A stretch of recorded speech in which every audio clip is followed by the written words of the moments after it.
Thanks for joining the video today. This is Don Bunting. I'd like to consider another question from the early chapters in Genesis, some foundation principles. I'd like to talk about God resting on the seventh day and why God rested on that seventh day. Surely no one of us believes that God was tired. God is God, and He created the world by the power of His Word.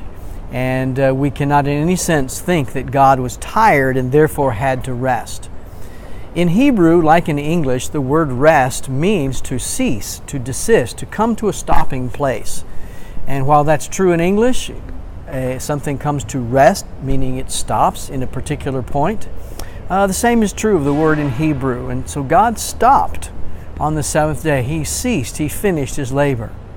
And so why or how was God finished with His work on that day? Well, it was the seventh day, and the Bible indicates there's a pattern here that the word seven suggests, the number seven suggests a completion and a maturity. So certainly that adds to our consideration. The Bible doesn't really tell us why God stopped at that point. But we do know that man was created in the image of God, and there was something special there. And it seems that that is also the stopping place for God's creation. We'll pursue that idea in our next video. But the idea of God resting on the seventh day is spoken clearly in Genesis 2, verses 2 and 3. And on the seventh day God ended His work which He had done, and He rested on the seventh day from all His work which He had done. Then God blessed the seventh day and sanctified it, because in it He rested from His work from which He had created and made. And so God came to a stopping place. He was finished. It says here that He had done, and He ceased from all that He had done. And so this seventh day was a day of stopping, not a day where God required rest. It does become a significant day for the people of God moving forward. Not until Exodus chapter 16 do we read about this Sabbath rest again. But here, when God was instructing His people, the Israelites, to gather manna in the wilderness, He told them that they would gather their manna, their bread, for 6 days and then rest on the seventh day. And what they gathered on the previous day was to be used on that seventh day.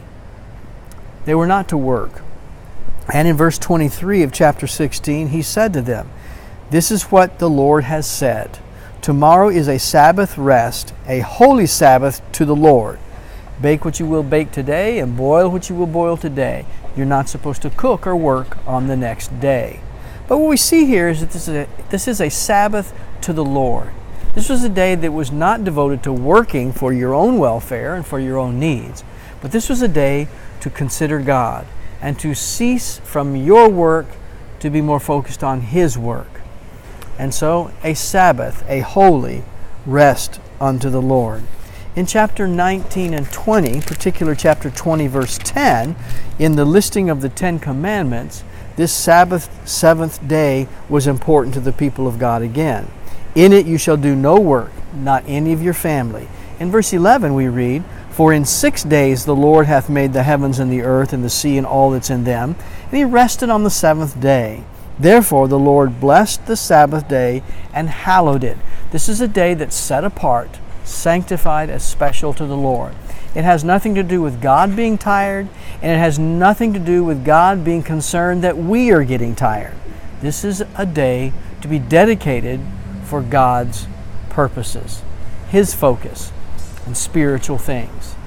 And so our day of rest is a day when we will be able to devote ourselves wholly and completely to God.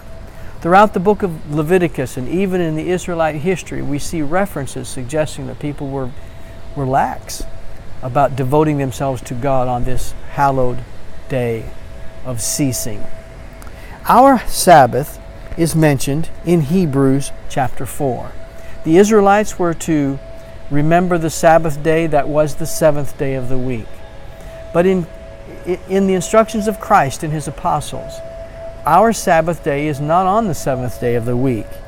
In Hebrews chapter 4, in verse 9, we read, "There therefore remains a rest for the people of God. For he who has entered into His rest has himself also ceased from his works, as God did from His." We are looking forward to a day of rest. Just as God finished His work, the day is coming when we will finish our work as well. If we read in verse 11, let us therefore be diligent to enter that rest, lest anyone fall according to the same example of disobedience.